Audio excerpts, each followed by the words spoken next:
8 वर्षांपूर्वीची मोदी सरकारनं नोटबंदी जी घेतलेली होती, जो निर्णय घेतलेला होता तो तुम्हाला आठवत असेल। त्या निर्णयानंतर 500 आणि 1000 रुपयांच्या नोटा एका रात्रीत चलनातून बाद झाल्या। पण या नोटा आजही राज्यातल्या जिल्हा मध्यवर्ती बँकांमध्ये पडून आहेत। राज्यातील 8 जिल्हा बँकांच्या तिजोरीत तब्बल 101 कोटी रुपयांच्या जुन्या नोटा या धुळखात पडलेल्या आहेत। या जुन्या नोटा परत करण्यास रिझर्व्ह बँकेने नकार दिला होता। नोटाबंदीनंतर 31 जिल्हा बँकांनी जून 2017 पर्यंत 2270 कोटींच्या नोटा बदलल्या होत्या। मात्र त्यानंतर तांत्रिक कारणामुळे नोटा स्वीकारण्यास रिझर्व्ह बँकेने नकार दिला। या बँकांनी या संदर्भात न्यायालयात दाद मागितली होती। जुन्या नोटांचा हा विषय सध्या सुप्रीम कोर्टात प्रलंबित आहे, ज्याची सुनावणी एप्रिल महिन्यात होणार आहे।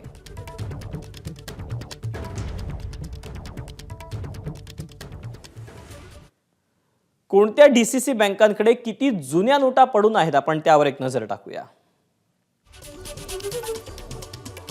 कोल्हापूर जिल्हा बँकेमध्ये 25.3 कोटींच्या नोटा या पडून आहेत, जुन्या नोटा।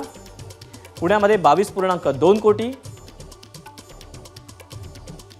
नाशिकमध्ये 21.3 कोटी, सांगलीमध्ये 14.7 कोटी, अहमदनगरमध्ये 11.7 कोटी, नागपूरमध्ये 5 कोटी, वर्ध्यामध्ये 78 लाख रुपये, अमरावतीमध्ये 11 लाख रुपये इतक्या नोटा सध्या पडून आहेत। दरम्यान आम्ही कोल्हापूर जिल्हा बँकेच्या सर्व नोटा बदलण्यासाठी दिल्या, मात्र त्यातील 25 कोटीच्या नोटा अद्याप बदलून दिलेल्या नाहीत। याबाबत आम्ही सुप्रीम कोर्टामध्ये दाद मागितली आहे। नियमाप्रमाणे आरबीआयला या नोटा बदलून द्याव्या लागतील, अशी माहिती कोल्हापूर जिल्हा बँकेचे अध्यक्ष हसन मुश्रीफ यांनी दिलेली आहे।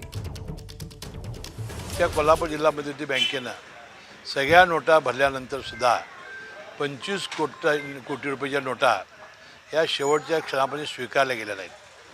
त्यावेळी आम्ही आरबीआयकडे तक्रार केली होती, आम्ही अर्थमंत्र्यांच्याकडे तक्रार केलेली होती।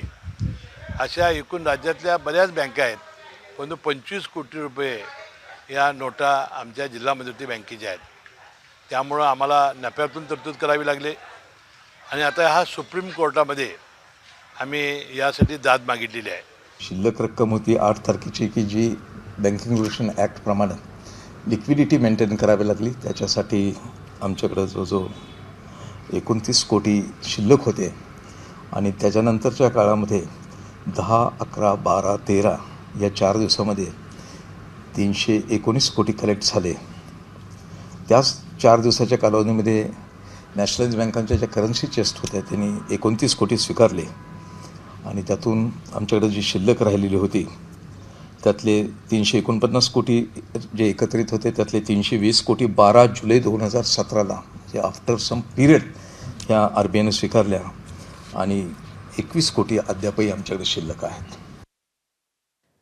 दरम्यान या संदर्भात राज्य बँकेचे अध्यक्ष विद्याधर अनास्कर काय म्हणतात आपण पाहूया।